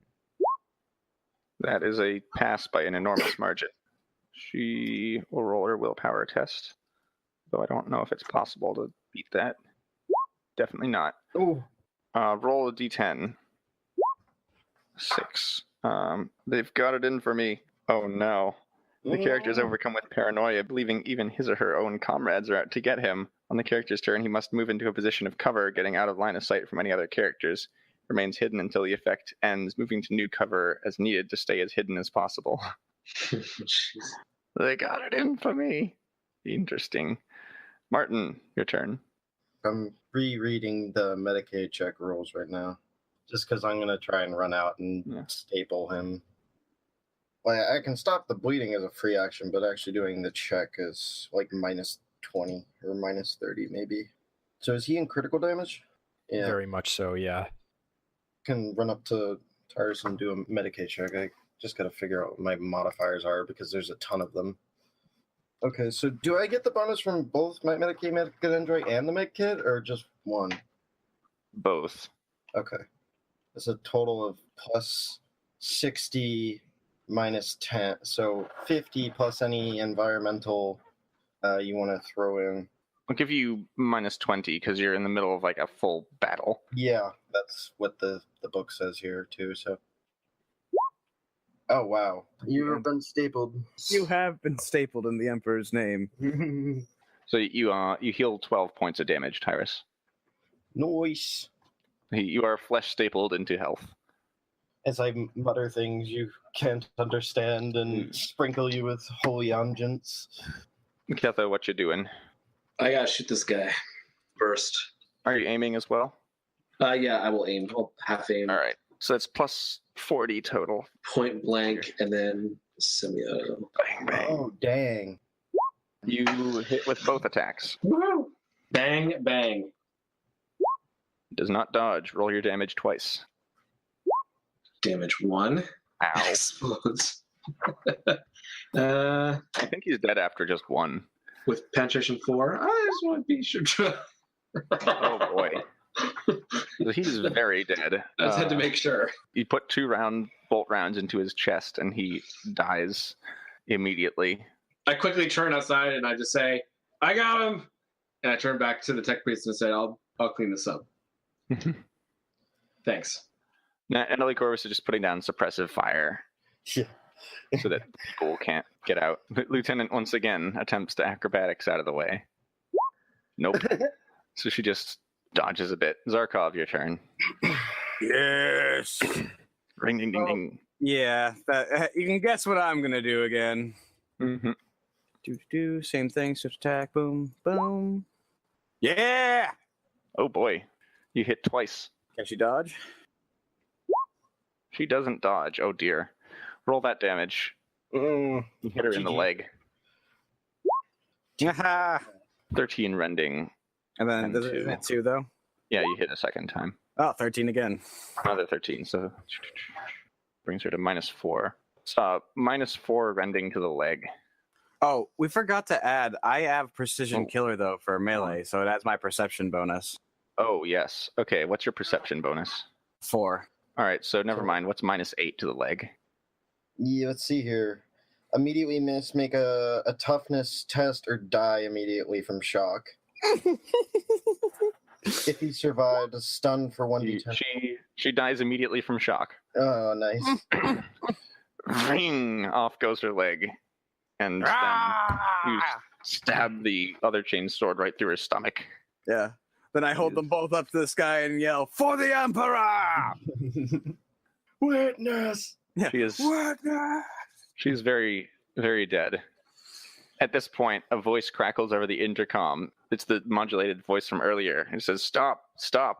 Everyone lay down your weapons. We surrender." All the guys slowly walk out and lay their weapons on the ground and put their hands over their heads. Zarkov lines them all up. Which right. one of you has the prettiest face? Ring, ding, ding, ring, ding, ding. I hate to And- interrupt, but No. what's happening to the vortex? Oh, yes. Roll. Just keep rolling some willpower tests to see if it explodes. Can't you shrink it till it disappears? Well, I have Yes. to pass my test in order for that to work, okay. though. All right. Every time you pass, it gets one space smaller. Every time you fail, it gets one bit bigger. You passed. All right. It shrinks. Go again.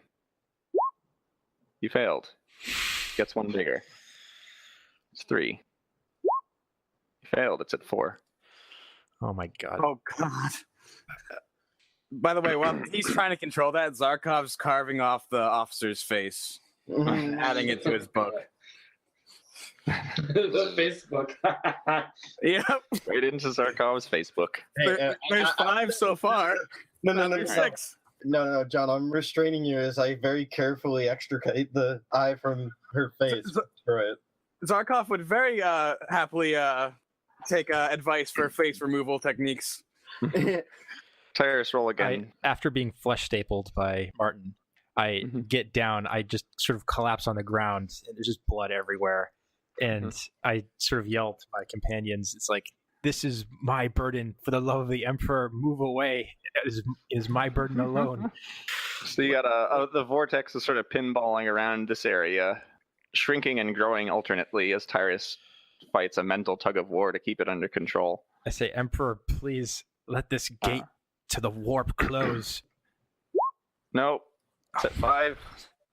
No. Oh, God! What have you done to us? This is it, guys. One more. Oh, Oh, God. okay, down to 4. Other one. Down to 3. Just do rapid fire.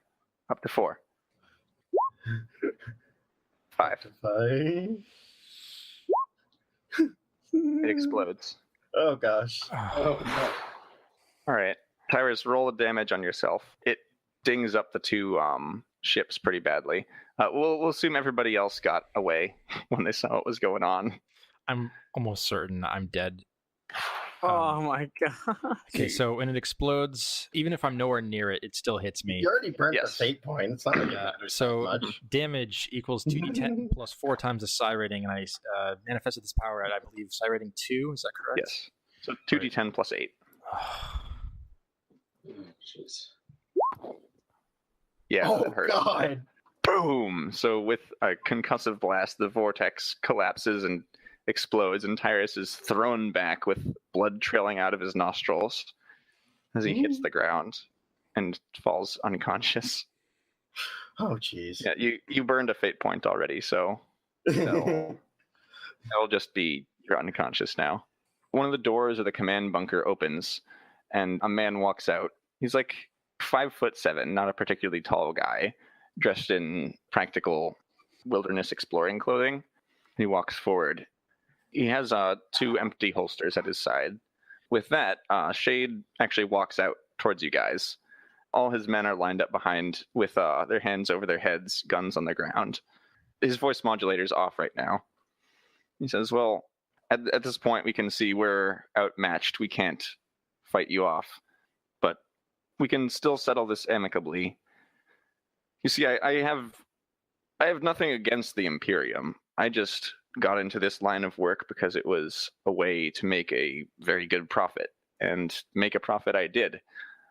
I made a lot of contacts, made a lot of deliveries, have a network of informants throughout this segment of the Calixis sector. But at this point, we have been caught presumably you are the Inquisition operatives I've been hearing about. I'd like to make an offer to you. Yes, you could execute me like any other heretic, but that, I think, would be such a waste when I could lead you to the other faceless traitors. At the mention of faceless traitors, Zarkov remarks on how he likes the name and how he'd like to make sure that they live up to it.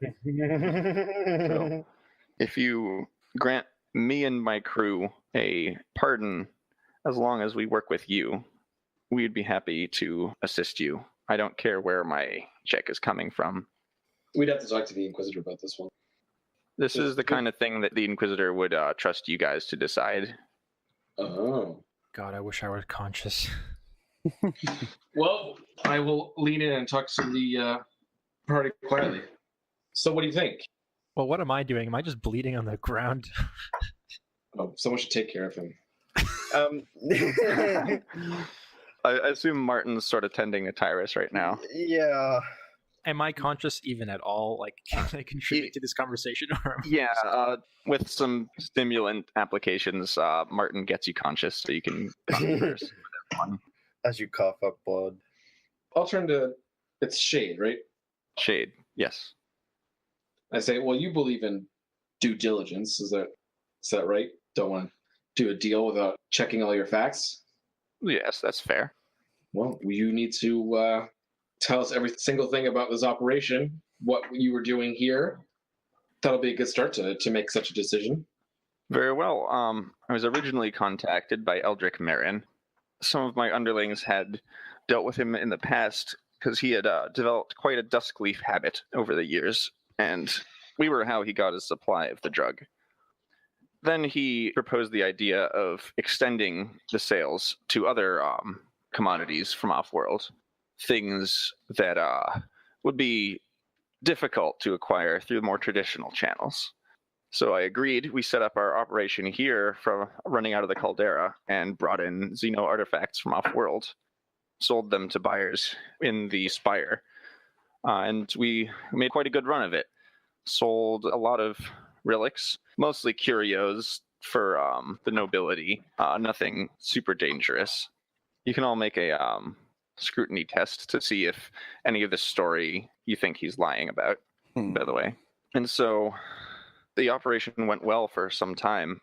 At one point, we were discovered by the spy master corps of the House Oberon, and so they cut a deal with us to protect our investments, as it were, and we would give them a share of the profits. Now, to my knowledge, Seems like a man who likes to cut a lot of deals. Who says you won't betray us? The Inquisition bolt pistol to the back of my head tends to ensure compliance, as I'm sure you found among other people in your line of work. I have no reason to betray you. If you can promise me a steady income, then I'm more than happy to offer my services. I have no ideological opposition to the Imperium. I'm just a businessman. Can I make another scrutiny on that? What did you guys get on your scrutiny tests? Matt succeeded, but John hasn't rolled one. Oh, I didn't know I was rolling one. My bad. Yeah, everyone is. I didn't succeed, but I'm going to use a fate. I'm going to actually use a fate point. Okay. 4 degrees of Nope, success. I don't notice shit. Probably because I'm socially inept. Tyruss, you're pretty convinced that he is telling you 100% of the truth here. And that he seems pretty genuine about wanting to spare his life in exchange for working for the Inquisition. He doesn't want to die. He does seem to be telling the truth about having a lot of contacts with other faceless traitors as well. To my knowledge, I don't know what the Oberon spy masters told the heads of the family, but Archibald Oberon was never involved in the conversations I had, nor were any of the other family members.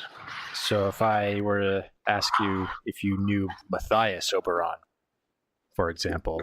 Well, I know of him, but I've never done business with him. Or any of his associates? Unless by associates you mean the spy corps, then no, I haven't. None of his direct associates. Because Tyruss is remembering, this is, I'm not saying this, but maybe I'm saying this to the group. I'm just recalling that there was huge amounts of money that were disappearing out of Matthias's account, which he claimed he didn't know. And Now these faceless traitors are claiming that they had no relation to either Matthias or Archibald. Could be related Yes. to his search for his sister and the fact that he knew his father was related to the faceless trait and she objected. And he didn't want his father to know he directly objected to it. Either that or the spy master was the one taking the money out of the accounts, Mm. who we've never met. I hear lots of course my face is mangled. I hear lots of talk of the spy master. Who is this fiend I keep hearing of? I actually never met the man face to face, but he's the one who runs all the intelligence gathering and covert security of the House Oberon. Presumably they carry out assassinations when needed as well. Oh, jeez. All right, I have a few more questions for Shade.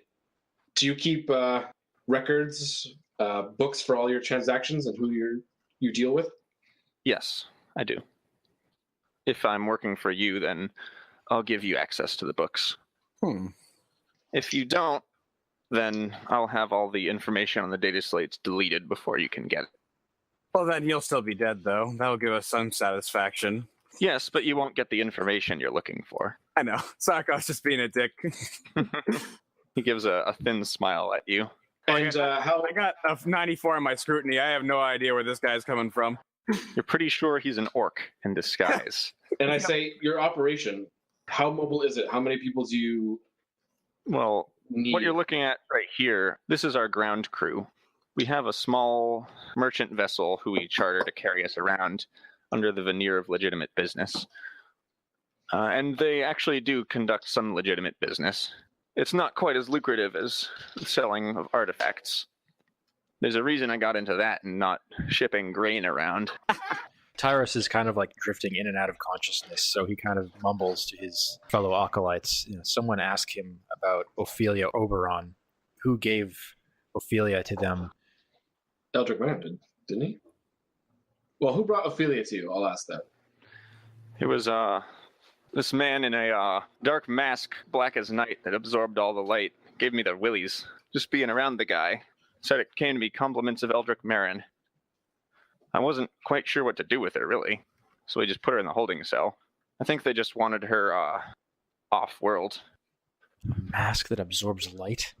This is the same person, Ketho, who Felicia Tolbin described that person as the one who tortured her.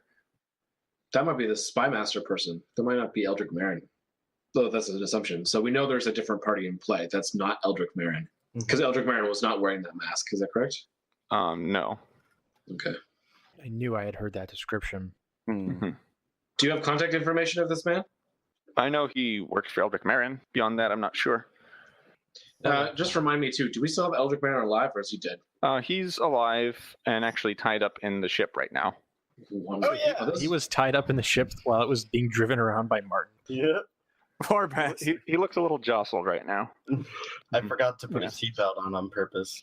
Natalie Corvus at this point is saying that, well, if you can help me get revenge on whoever captured Ophelia, then I'm still not happy about letting him live. Not happy at all. No, I think he's useful, especially in the immediate future. So yeah, I grab him and I'll bring him outside in front of everyone. Mm-hmm. Make sure he gets a good look at the angry noseless Tyruss. And looking He's like, what do you want? Still angry. And I keep my mask has still been on this whole time. Yeah. So he doesn't know my face. I say, which of your servants wears a mask that absorbs light? That'd be Golan, our torturer. Why did he trade Ophelia to this man? We caught her trying to escape. Not just once, but 3 times, attempting to escape prison. She was getting to be too much bother, so we sent her away. Sold her off to Shade for a small sum. And at this, Natalie Corvus lunges forward and attempts to hit him across the face unless any of you stop her. I stop her. Okay. Yeah. Grab her arm before she can strike Eldrick in the face. Her face is like white and her teeth are clenched with rage. I whispered to her softly, we may yet add his face to the book. And with that, she sort of just gives like a deep exhale and puts on a neutral face. I turn back to Eldrick. What do you know about the spy master of House Oberon? This is the person we haven't met yet? I met him once, didn't see his face though, only heard his voice. I don't know much other than what he did. He ran security for the traders, got rid of any prying eyes, gathered information on who might be hunting us. Can I ask him who the heck the heretic is exactly? Oh, he's our technician. His name's Bren. He's a little eccentric, but he keeps all the stuff in working order. The cell that Romulus was in is still over there. You guys haven't checked in it. Oh, we should go check in it. Okay, we should go check on him. So Romulus is the only acolyte from the previous investigation that is still alive. Potentially still alive. So we should go check on him. Right. I guard the prisoners while you guys go check. Yeah. So you go to the holding cell area. There's one that is reinforced with special silver bars with sigils of warding inscribed all over them. Tyruss, you recognize this as a Psyker containment cell used to store Psykers. It's quite expensive to get a hold of one, so probably this isn't the first time that the smugglers have had to transport a live Psyker. You've actually been in a holding cell like this before on the black ships on the way to Terra, and you remember when you were in it, you couldn't manifest any powers at all. The warp was like a distant memory while you were trapped inside the cell. You also noticed that the lock that Ketho says he was in, the whole lock has been like crushed by what you recognize as a powerful telekinesis psychic power.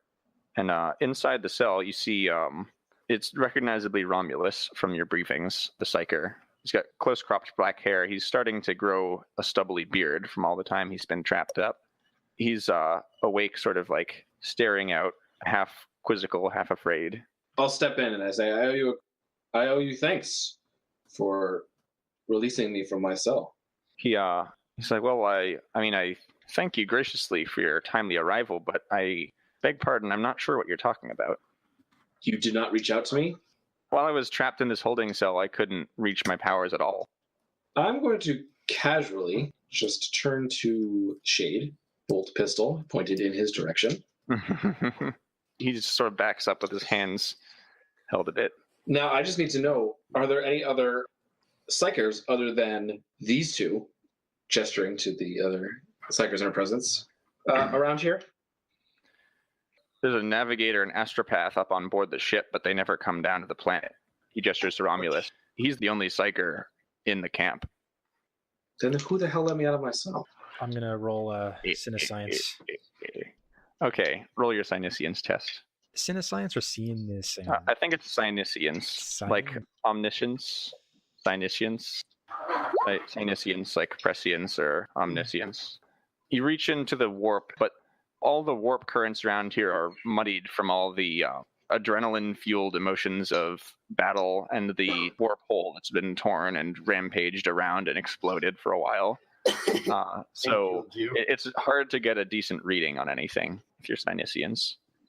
But you can tell that this lock was definitely crushed with a psychic power.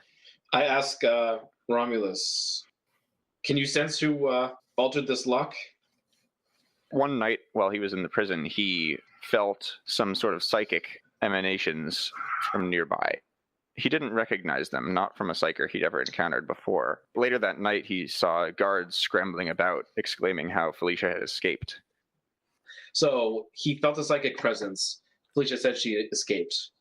Do you feel a similar presence here now? He sort of concentrates. He's like, yes, it's the faint echoes of the same psychic presence. Can you point who it is? No, I can't. It's very difficult to identify a person based on seeing only their psychic echo. So I ask Romulus, is it someone here? I don't sense them in this area anymore, but they were here. Yeah, that's what I was going to say. It sounds like that's all he really knows. Zarkov says, shall I go hunting? Yeah, we're going to take him with us. We'll get everyone back in the same area. As you say that, you hear the rumble of thunder in the distance. Oh my God. I ask Natalie, if that's a storm approaching, are we going to have time to get back to the hive? If we leave now and make haste, yes, we could reach the hive before the storm. But couldn't we shelter in place? Yeah, I'd actually rather stay here. It's like 6 a.m. right now. You have been awake for about 24 hours now. So you're all exhausted. We should stay here because we're not quite done. Yeah. And we Zarkov can take does not mind. He's used to taking out points. We can take the day to rest, to check up on some of the things Shade is telling us. Because so far, since he has been truthful, we should use him to our advantage. Mm-hmm. So you've decided not to kill Shade. For the moment, yeah. Well, Tyruss is not happy about this, though. And I say Tyruss does not have a nose, so until he gets rid of I am not happy about Dids. I've already been trying to get the gene grafting on the bare flesh of his nose started. So there's like a Medicaid servo skull hovering right in front of your face, and you move your head to the side every now and again to keep eye contact with people in the conversation. And then it just moves back in front of you. Yep. I let the servo skull do its work. Please cease moving. Please cease moving. How bad are these so-called storms? Very bad. You saw one dash a transport against the sides of the hive based on its How much wind force. time do we have before it starts? An hour, perhaps. I asked Shade, would our ship and everyone be safe here through the storm? Yes. He points up to the roof of the area. They have these metal blast shields that are kind of like a gigantic garage door they can pull down over the front of the cave. You see some just regular smuggler personnel who aren't combatants. They drove what's essentially one of those little tug cars that you see on airport runways, pulling the Arvis lighters underneath the overhang and preparing to close the walls. During the hour, though, can Zarkov go around and look for any traces of a vehicle and or individual around the base? Make a scrutiny check. 29. All right. You do actually, at one point, you see what looks to be recently disturbed gravel. The back of this cave system, it doesn't actually end at the back wall. It sort of narrows into some very small passageways that wind farther into the rock.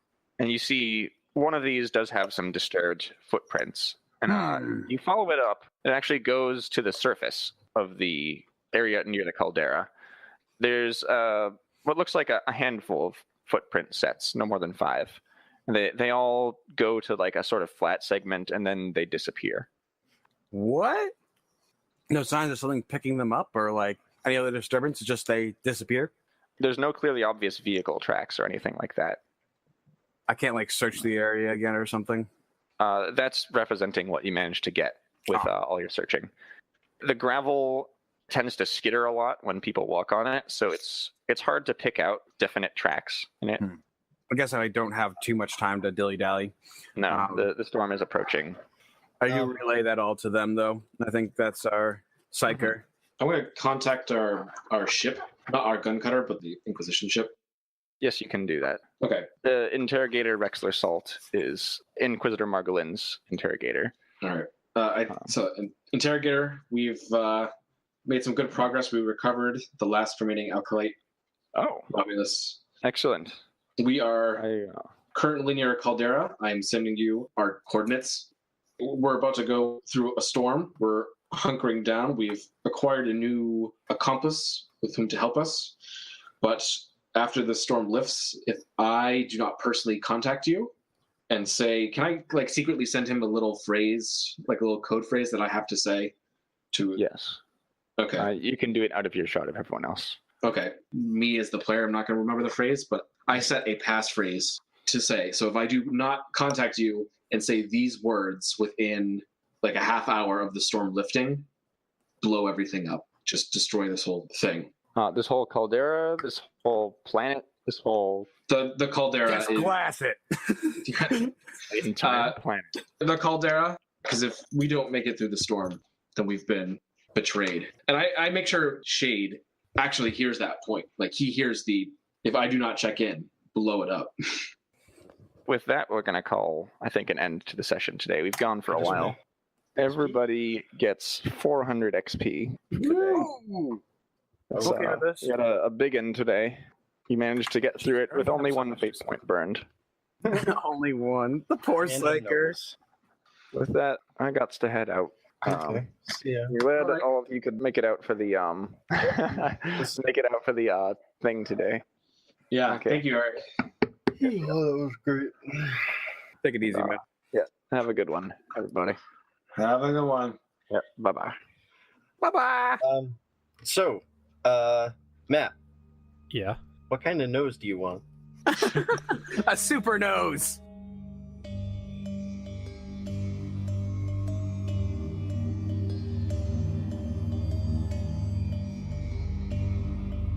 Thanks for listening to the show.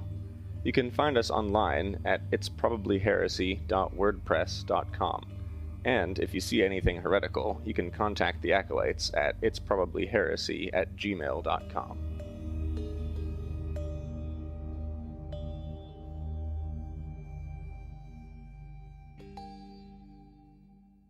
It didn't work the first time, so it should definitely work the second time. I was kind of hoping you'd lose an eye. Where did all these fans come from? Someone's gonna get fired. I'm gonna pour water all over all of his electronics. Why am I always getting picked on?